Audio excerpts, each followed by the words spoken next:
7h11 et l'heure de la chronique à présent, comme tous les lundis matins également, de Simon Moss, fondateur et rédacteur en chef du média InMedia Plus. Bonjour Simon. Bonjour Ilana et bonjour à vous chers auditeurs. Alors cette semaine Simon, je le disais tout à l'heure, vous avez été particulièrement marqué par une émission de télévision. Vous aviez envie de nous faire partager un petit peu votre expérience, votre opinion. Tout à fait Ilana, comme beaucoup de monde, j'ai assisté jeudi soir au spectacle que nous offraient les diatribes piquantes et les invectives politiques dont le plateau de Balance ton poste sur C8 s'est fait le théâtre. Ah oui, vous faites allusion à l'altercation entre Éric Nolot et Yacine Bellatar.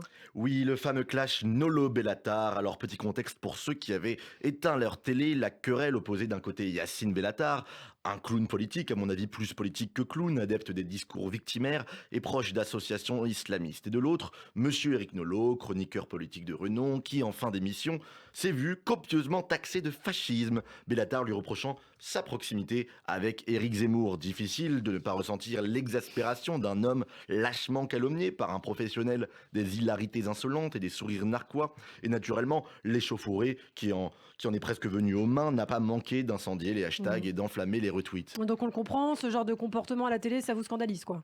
Eh bien Lana, ce n'est pas tant cet accroc qui a retenu mon attention, mais quelque chose qui, à mon sens, est infiniment plus grave. Je m'explique, dans la même soirée, Geoffroy Lejeune, rédacteur en chef de Valeurs Actuelles, a regretté le discours communautariste de Bellatar. Pour s'en défendre, Bellatar contre-attaque en disant, je cite, « Geoffroy, tu as été accusé de racisme, on pourra parler quand tu auras gagné ton appel. » Évidemment, aucune réaction sur le plateau, pas même l'ombre d'un sourcillement sur les réseaux. Pourtant, cette réponse est à mon sens lourde de sens.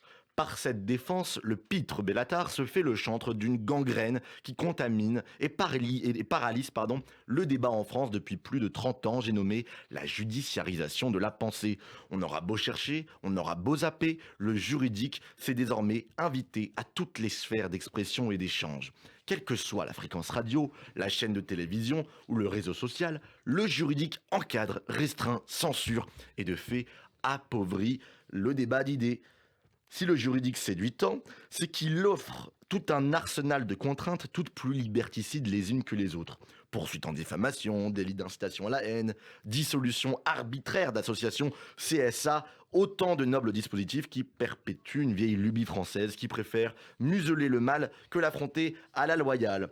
Autrefois, terre fertile d'où germaient les idées les plus fougueuses et les controverses les plus fracassantes, la France s'engouffre tous les jours un peu plus dans une stérilité navrante.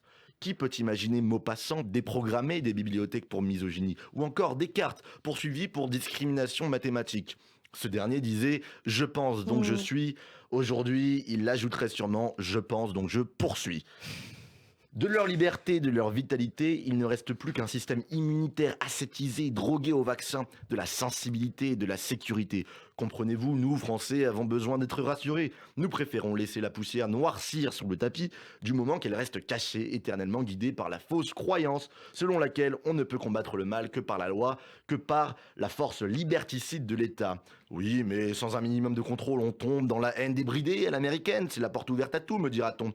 Ah, l'Amérique, véritable enfer terrestre contre lequel les bonnes intentions des régulateurs nous mettent souvent en garde. C'est pourtant connu, les bonnes intentions, ce sont elles qui pavent l'enfer. Au risque de froisser nos juristes, nos alliés n'ont rien à nous envier. Leur liberté totale d'offenser, de stigmatiser, de haïr, même, n'a pourtant pas empêché une étude très sérieuse de conclure que les Français étaient 4 fois plus susceptibles d'adhérer aux poncifs antisémites que les Américains. Et ce, malgré nos lois, malgré nos institutions, malgré nos juges, et sans oublier évidemment nos commissaires connectés de la cancel culture. Vous vous rendez compte de ce que cela implique? Les idées ne s'échangent plus, elles font appel. Le tribunal vous relaxe, félicitations, vous êtes juridiquement gentil. Mais si par malheur on vous condamne, vous voilà officiellement raciste, antisémite, xénophobe, mais avant tout vous voilà méchant. On laisse aux magistrats le privilège même de déterminer la valeur politique, philosophique et morale d'une idée. C'est la négation absolue de la liberté d'expression et la porte ouverte à toutes les dérives totalitaires. Car n'oubliez jamais, une intervention d'État, on sait quand elle commence, on ne sait jamais quand elle finit.